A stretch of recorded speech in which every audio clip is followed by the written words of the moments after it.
കാട്ടാനയുടെ ആക്രമണത്തിൽ കൊല്ലപ്പെട്ട വനം വകുപ്പ് വാച്ചർ വി.പി. പോളിന്റെ മൃതദേഹവുമായി നാട്ടുകാർ പുൽപ്പള്ളിയിൽ തുടങ്ങിയ പ്രതിഷേധം അത് ഇപ്പോൾ 2 മണിക്കൂർ പിന്നിട്ട് 3-ാം മണിക്കൂറിലേക്ക് കടക്കുമ്പോൾ സ്ഥിതി അല്പം മോശമാണ്, സംഘർഷഭരിതമാണ്. വനം വകുപ്പിനെതിരെ വലിയ ജനരോഷമാണ് പുൽപ്പള്ളിയിൽ ഇരമ്പുന്നത്. വീണ്ടും ഉന്തും തള്ളുമുണ്ടായി. അവിടെ നിന്നുള്ള തത്സമയ ദൃശ്യങ്ങളാണ് മാതൃഭൂമി ന്യൂസിലൂടെ പ്രേക്ഷകർ കാണുന്നത്.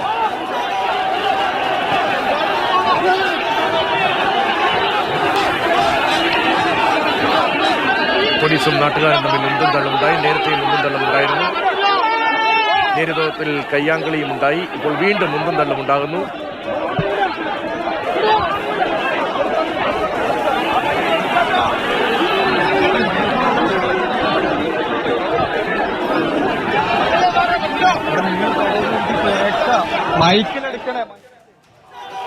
പുൽപ്പള്ളിയിൽ നിന്നുള്ള തത്സമയ ദൃശ്യങ്ങളാണ് ഇപ്പോൾ പ്രേക്ഷകർ കാണുന്നത്. വീണ്ടും ഉന്തും തള്ളുമുണ്ടായി പോലീസും നാട്ടുകാരും തമ്മിൽ. സ്ഥിതി നിയന്ത്രിക്കാൻ പോലീസ് ശ്രമിക്കുന്നു എന്നതാണ് മനസ്സിലാക്കാൻ.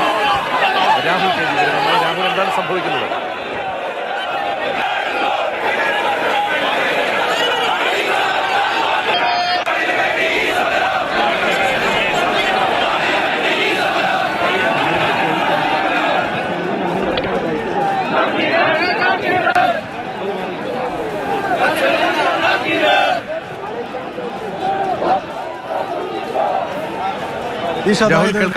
തടഞ്ഞുവെച്ച ഫോറസ്റ്റ് വാഹനത്തിൽ വനംവകുപ്പ് ഉദ്യോഗസ്ഥരുണ്ടായിരുന്നു. ഉദ്യോഗസ്ഥരുള്ള സമയത്ത് തന്നെയാണ് ഈ വിധത്തിലുള്ള പ്രതിഷേധം നാട്ടുകാർ നടത്തിയത്. അപ്പോൾ അതിലൊരു വനംവകുപ്പ് ഉദ്യോഗസ്ഥനെ ഈ വാഹനത്തിൽ നിന്നിറക്കി പോലീസിന്റെ സംരക്ഷണയിൽ പോലീസ് വാഹനത്തിലേക്ക് മാറ്റിയതാണ്. ഈ സ്ഥലത്ത് നിന്ന് കൊണ്ടുപോകുന്നതിന് വേണ്ടി വനംവകുപ്പ് ജീപ്പിൽ നിന്ന് ഇറക്കി പോലീസിന്റെ ജീപ്പിലേക്ക് മാറ്റിയതാണ്. അപ്പോൾ ആ പോലീസ് വാഹനത്തിലേക്ക് വനംവകുപ്പ് ഉദ്യോഗസ്ഥനെ മാറ്റിയതിനുള്ള പ്രതിഷേധം അതാണ് ഇപ്പോൾ നാട്ടുകാർ പ്രകടിപ്പിച്ചുകൊണ്ടിരിക്കുന്നത്. തുടർന്ന് പോലീസ് വാഹനം വളഞ്ഞുവെച്ചിരിക്കുകയാണ്. ഫോറസ്റ്റിന്റെ വാഹനം നേരത്തെ തന്നെ വളഞ്ഞുവെച്ചു. അതിൽ നിന്നിറക്കിയ ഒരു ഉദ്യോഗസ്ഥനെ പോലീസിന്റെ വാഹനത്തിലേക്ക് പോലീസ് സംരക്ഷണയിൽ കൊണ്ടുപോയി അത് തടഞ്ഞു വെച്ചിരിക്കുന്ന ഒരു അവസ്ഥയാണ്. വനംവകുപ്പിലെ ഉദ്യോഗസ്ഥർക്കെതിരെ ഗുരുതരമായ ആരോപണങ്ങൾ ജനങ്ങൾ ഉന്നയിക്കുകയാണ്. പോലീസിനെ സംബന്ധിച്ച് ഈ ദോഷാകുലരായിട്ടുള്ള ജനങ്ങളെ തടഞ്ഞു നിർത്താൻ കഴിയുന്നില്ല എന്നതാണ്.